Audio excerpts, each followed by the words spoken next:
అందరికీ నమస్కారం. రాష్ట్ర ప్రజలందరికీ భోగి, సంక్రాంతి, కనుమ శుభాకాంక్షలు తెలియజేస్తూ మరి ఎంతో గొప్పగా, ఎందుకంటే ఒక పక్క రైతులు పండించిన పంటని ఇంటికి తెచ్చుకునే సమయము, అదేవిధంగా మరి అన్ని విధాలుగా సంక్షోభంలో ఉన్న రాష్ట్రాన్ని సంక్షేమంలోకి తీసుకొచ్చాం.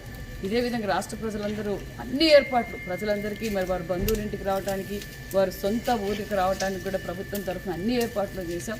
మరి ప్రజలందరూ సుఖశాంతులతో, వారి బంధువులతో, వారి మిత్రులతో ఈ పండుగ మరింత ఘనంగా చేసుకోవాలని కూడా కోరుకుంటూ మరొకసారి సంక్రాంతి శుభాకాంక్షలు తెలియజేస్తాం.